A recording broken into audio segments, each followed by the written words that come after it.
This is based on a report that we published last March on housing associations and home adaptations finding ways to say yes, which was an update of a report that Habinteg and Anchor produced back in 2008.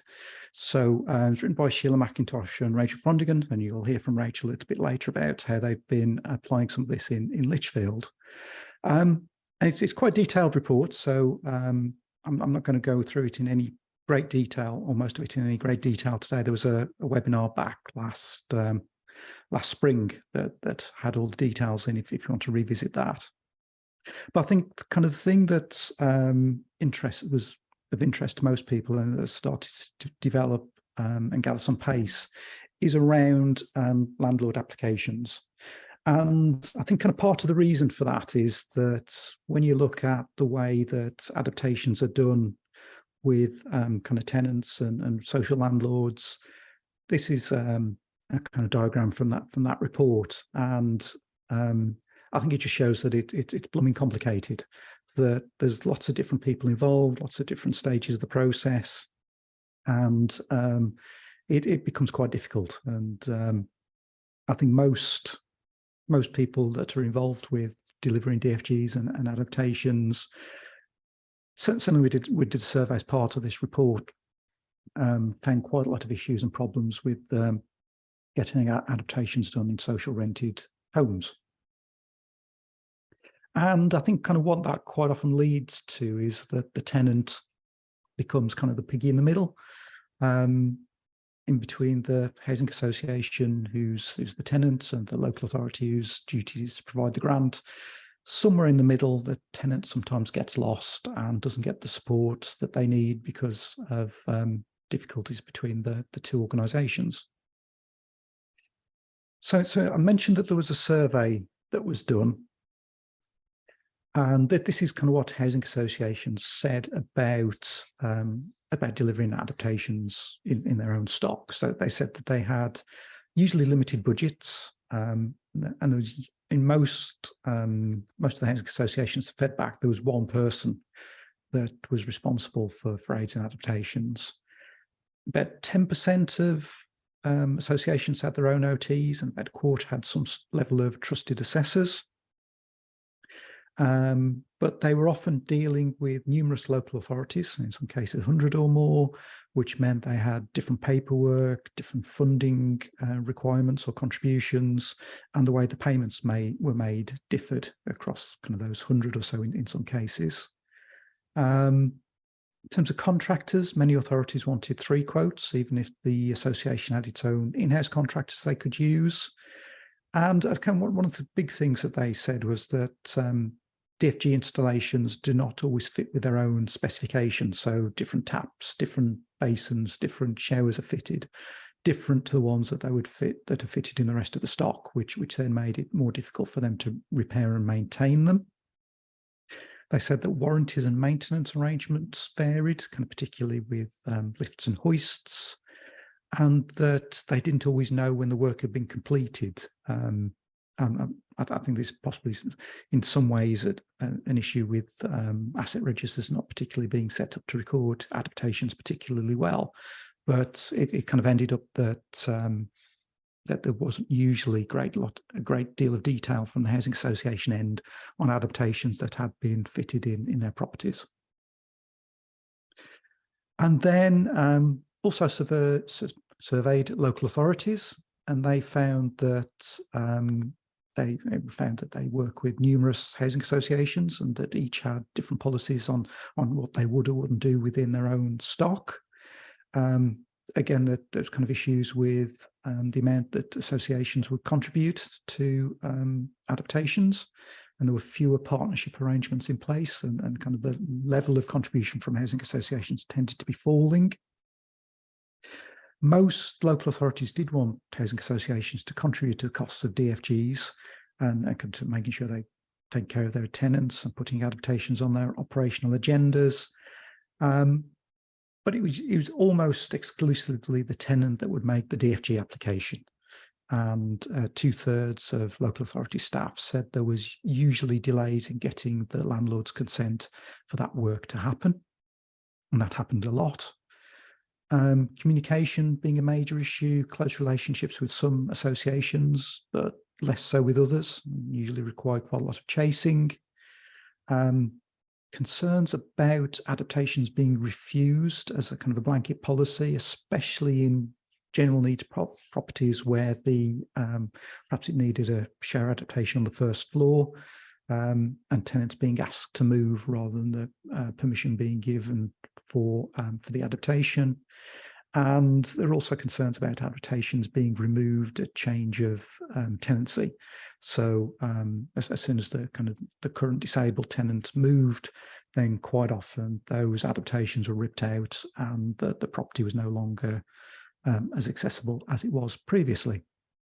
So you can see it's kind of two sides of the same coin in many cases in terms of what both were saying. And it's kind of this tug of war in terms of money control, permission, and the design of the adaptation between the local authority and the housing association, which doesn't help, kind of delays things, prevents the adaptation happening in many circumstances, and I think probably causes a lot of frustration for the tenant that's caught in the middle of that. So what we started to look at as part of that report, and what that kind of report sets out is that, or looked at is could there be another way to approach this? Can we get a better balance where landlords can be in more control of the works in their own properties, in their own stock, where landlords can support their own tenants, and where landlords can have access to some DFG funding to make that happen, and where local authorities can better comply with their mandatory duties and ensure that disabled tenants are living well-adapted homes as can people in other tenures. So what we looked at, and that this in some extent isn't new, is landlord grants or landlord applications for DFGs. And it's actually been in the legislation since 1989, but it's not something that's very often used or very often has been used, if at all. So what I wanted to do is set out for you how these landlord applications might work in practice. And some of this might vary from area to area. It'd be interesting to see how Leeds and Lichfield compare and contrast in a few minutes' time. But in theory, this is potentially how it could work. So you would start with the tenant. They've identified that they need adaptations to the home because of some sort of disability. And then rather than going to their local authority, they would go directly to their landlord and say, can I have some help with adapting my home? The landlord would potentially have an OT or maybe work with social services OTs to assess the situation. And then the landlord would develop the design and specification for the scheme based on that assessment. And it would be the landlord that would make the application to the local authority for a disabled facilities grant. Assuming that grant was necessarily appropriate, reasonably practical, met the purposes of DFG, then the local authority would approve the DFG and notify the landlord as the applicant. And then it would be the landlord that arranged and supervised the work. The landlord would then jointly sign off the work with the local authority at a final inspection, and the local authority could pay the grant directly to the contractor. Now, this is, I think, probably the easiest and most straightforward way of kind of showing or highlighting the difference between what happens now with a tenant's application and what could happen with a landlord's application. And each of these steps could be slightly different. As I say, the landlord could have their own OT. They could work with social services OTs. They could work with other housing OTs. And it could be the landlord that designs the scheme and makes the application. It could be the landlord engages the local home improvement agencies to do that on their behalf. But the idea is that the primary relationship for the tenant is with the landlord, who's then making the application for the grant. So some of the benefits, I think, in terms of this approach is, as I say, I think kind of the main one for the tenant is that they have one point of contact, which is their landlord. They don't have to kind of contact social services. They don't have to be in contact with the housing team. They don't have to get kind of pinged around between the landlord, the housing team, and the social services OTs. They just have contact with their landlord. One of the significant differences from a legislative point of view is that standard means testing doesn't apply if the landlord makes the application. So you would no longer have to means test the tenant if the landlord did make the application. The landlord would then, if they took control of it, have control of the work in their own properties, which should make it easier around CDM and asbestos reports and make sure it's all done in a safe and secure way. There would be the option for a landlord to pay for a higher standard over and above a DFG if they wanted to. So if they wanted to, I don't know, if you're an area that has white tiles or kind of basic, fairly basic sanitary ware, then it could be that the landlord pays for a higher standard that matches the rest of the equipment in their stock, or the rest of the bathrooms in their stock. And then hopefully, once if the current tenant moves out, the next tenant moving in would see a nice level access wet room and be happy to continue to live with that rather than having it ripped out and a bath being put back in, which both from an accessibility point and a sustainability point has some benefits. One of the other benefits for the local authority is that if the landlord makes the application, and I think this is kind of part of the quid pro quo around the means testing, is that the local authority can then have nomination rights for up to 5 years. So your social services team could, or your OT team, if they know somebody else that could potentially benefit from the property, if the current tenant moves, then as a local authority, you have the right to nominate that person for the next 5 years. You don't necessarily have to take that option or even include it within the grant conditions, but there is that option there to have that nomination right. Another potential advantage, again, for some local authorities, and again, there's kind of over 300, so it obviously varies from local authority to local authority. But if you're one of the local authorities that is struggling to spend all your grant allocation, and particularly because kind of lack of staff or not enough staff to kind of process DFGs in the way you would want to, then it gives a possibility for the housing association to take up some of that slack and deliver the kind of the adaptations for their own tenants without you having to. So you can concentrate on kind of other private rented or owner occupied properties. And that will potentially mean if you are an underspending local authority that you can spend more and get more adaptations done.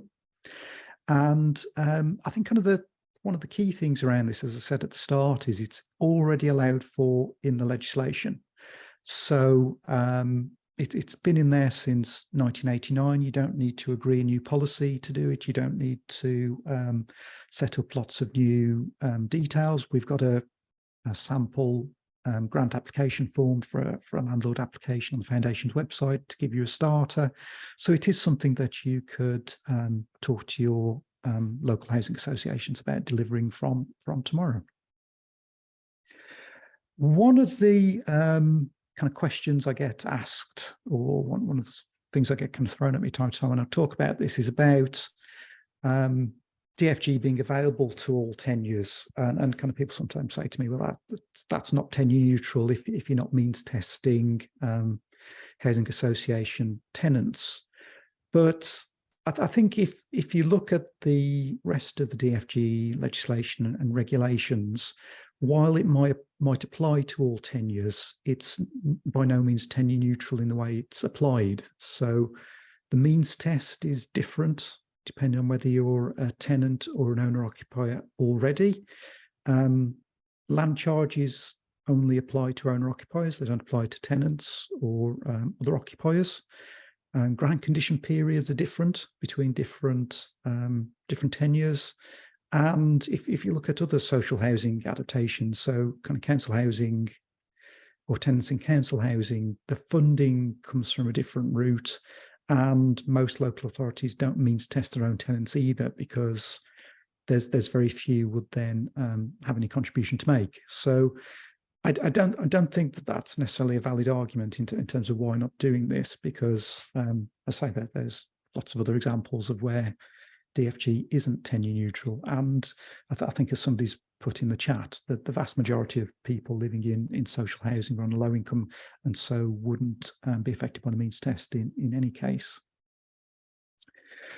So that was kind of a run through how landlord applications could work. So let's have a quick look through some of the comments on the chat. So I think kind of part of the conversation is that if landlords want to make the application, then it's kind of beholden on them to start taking a bit of responsibility for supporting their tenants. Yeah, Marjorie say very few social tenants would go through the means test, although this can apply for private landlords as well. Private landlords could apply as a landlord. Can the landlord apply for a fee under the DFG if they manage the works? Yes, they could include that within their application. The no means test doesn't just apply to social landlords, it would apply to private landlords if private landlords made the application. Stephen asks a few questions around the statutory duty, which does still sit with the local authority. So I think in terms of additional works, if the grant was going to increase, the local authority would still need to agree that. You would have an arrangement, I think, between yourselves and the housing association in terms of who does regular checks with the contractors, probably the housing association if they were managing it, but it would be, as a local authority, you'd still need to kind of check at the end potentially, or have a percentage that you checked.